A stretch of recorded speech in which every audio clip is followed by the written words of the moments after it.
Dragon Quest 1, le commencement de la légende. Dragon Quest, c'est vraiment le grand-père du RPG japonais. Celui qui a tout lancé, qui a inspiré des générations entières de jeux vidéo.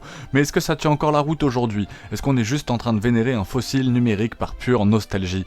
Enfile ton armure, aiguise ton épée, on repart à Alfgard pour voir si ce monument vidéoludique mérite toujours sa place au panthéon des jeux cultes. Le scénario, une simplicité médiévale, vraiment. Pas besoin d'un prologue de 40 minutes.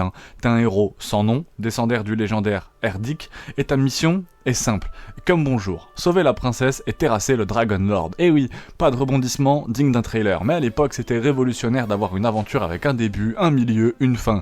Ça tient en 3 lignes, mais c'est efficace. Et la simplicité a du bon, surtout à l'époque. Le gameplay, tour par tour, mais t'auras jamais vu aussi brut de décoffrage comme tu pourras voir sur la vidéo. On est sur du pur combat au tour par tour. À l'ancienne, tu attaques, tu lances un sort, tu utilises un objet, et tu pries pour que le slime d'en face ne te mette pas la misère. Pas de groupe de personnages, tu es seul face au monde. Et crois-moi, le grind est réel. Tu vas passer des heures à tabasser du Draki pour pouvoir survivre dans la zone suivante. C'est répétitif?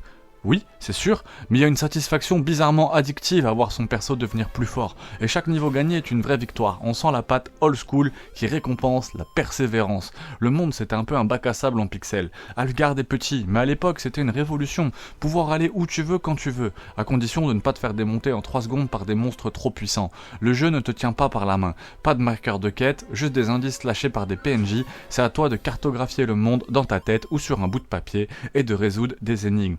C'est très frustrant, souvent, mais parfois il y a ce charme de l'exploration qui te pousse à avancer, à te demander ce qui se cache derrière chaque colline, chaque donjon. L'OST, c'est quelques notes et c'est beaucoup d'émotions.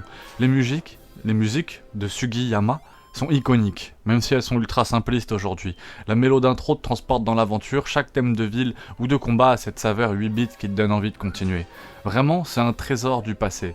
Le test épique est ridicule. Dragon Quest 1 est-il parfait? Non, c'est archaïque, lent, punitif, ça peut vite devenir rébarbatif pour les nouveaux joueurs. Mais c'est aussi un témoignage vivant de l'histoire du jeu vidéo, le point de départ d'une saga légendaire, qui a défini le genre du RPG japonais. Si tu es prêt à pardonner ses petits défauts et à le voir comme il est, un pionnier, alors tu comprendras pourquoi il est encore vénéré aujourd'hui. Et qui sait, peut-être que tu ressentiras même la magie, les mêmes magies que les joueurs de 1986. Allez, en avant pour Alfgard.